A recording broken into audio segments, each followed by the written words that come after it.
Now, one of the trickiest things to do on a metal roof is when you have to cut a hole. And when you cut a hole in the roof, it could be a small circular hole and it could be a big rectangular hole like a chimney or a skylight.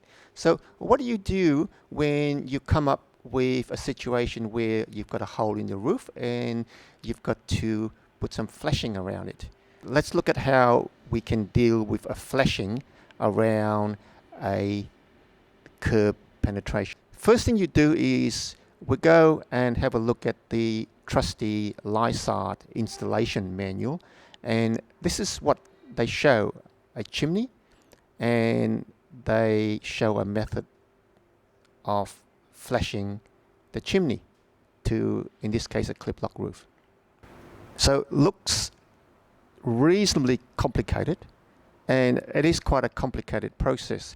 So this picture shows what you do around a chimney, and in this instance they're using a soaker flashing as the head gutter, and there's no tray flashings.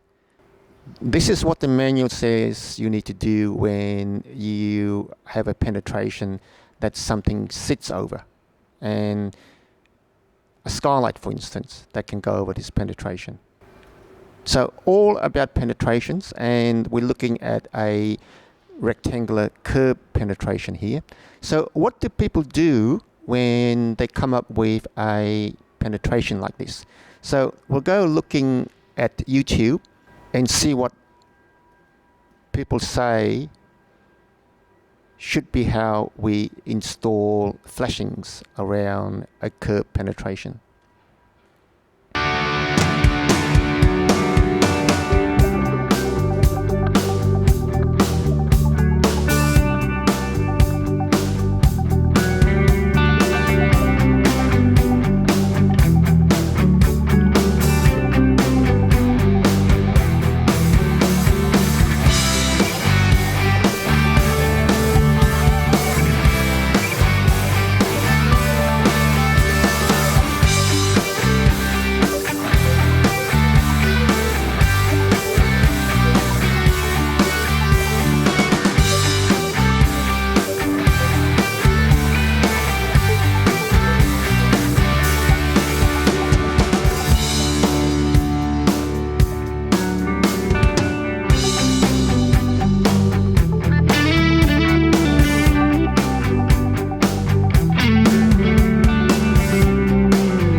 And in this little clip here, we'll show you how these two dudes have come up with something really fancy on the upstream, on the head penetration.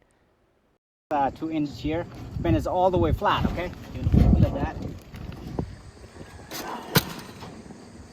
I'll make it really nice. And then I can take my hand bender. I can make it like this. So I bend upward. So this one will cover this one here.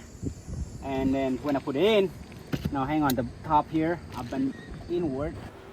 And as we go through the video and we're wondering what the hell they're doing, we finally come up with the end result. A little triangular feather. And what's the reason for them going overboard with this little detail? Well, we'll have a look at this a bit later on. Now, of late, we've been using Shire Skylights.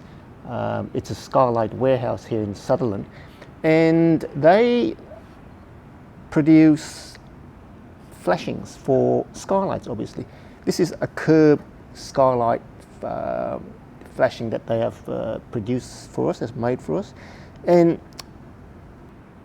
they've been able to come up with solutions to problems that are particular to producing a KERB flashing for a skylight, but it's also a very smart thing for us to use to apply to other KERB flashings that we make, especially chimney flashings. So this is the upstream end. So the water collects here and it runs downstream. See that little triangular wing in there? There's a few reasons why this is a really neat way of detailing the corner. In this case, this is the upstream corner. So we'll go and have a look at what they do on the downstream corner, and that's a downstream corner. So let's start on the downstream corner first, because you always start a flashing from the downstream end before you work to the upstream end. So you see that there's a little triangle right there.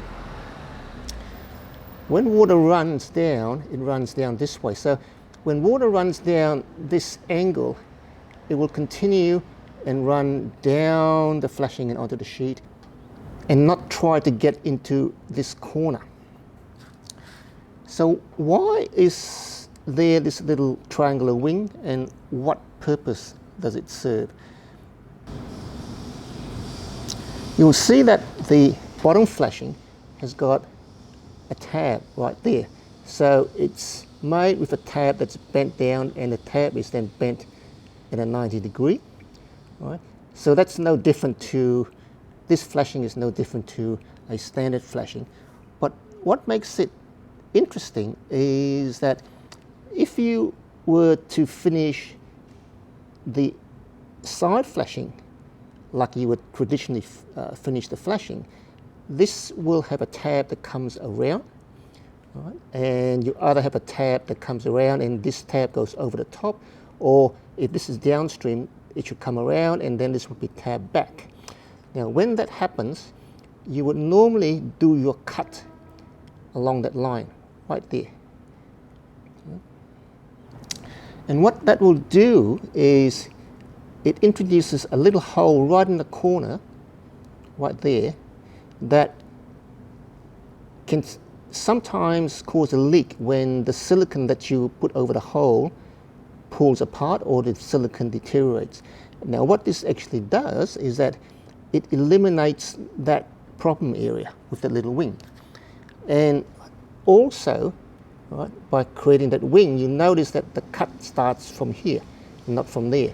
So we've moved this cut from this corner to well away from the corner, and the cut comes along and goes this way, and it allows you to use that zone for your silicone underneath. And what's also neat is if you look around the corner, what it does is it allows you to put a big blob of silicone right there, and it's virtually a fail-safe method of sealing that corner. So this corner here is never ever going to leak.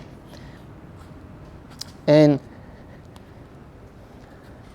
this detail is also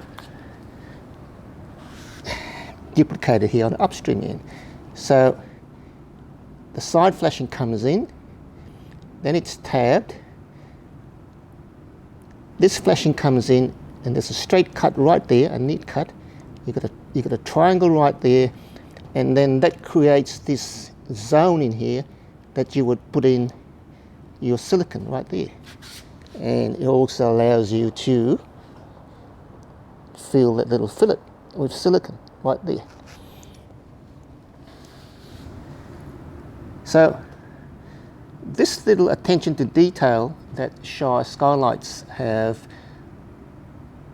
produced for their skylight curve flashing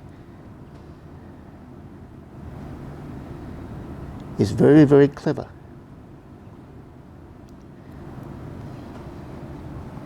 So we can use that for all our curve flashings, especially the flashings we do around chimneys.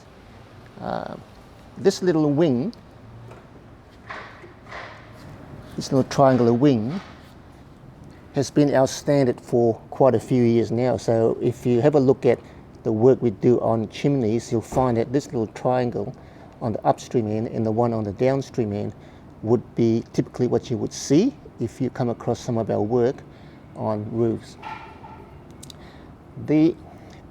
One of the reasons why I think Shire Skylights has decided to use this smart detail rather than the standard detail is that they now have eliminated one of the tabs, and now there's a single tab. So there's a tab that comes around, all right, and this piece that goes over the tab has got a neat cut right around there, all right, and as a result you don't get the return of the tab, and you don't get an increase in the size of the corner, because there's a skylight that sits over the curb, and if the corners are too big, you'll have a lot of difficulty trying to get the skylight to fit over the curb, because it will get in the way of the corner of the skylight that wants to sit right over it. So it's quite smart how they've done it. They've eliminated one of the tabs. It's a nice sharp corner,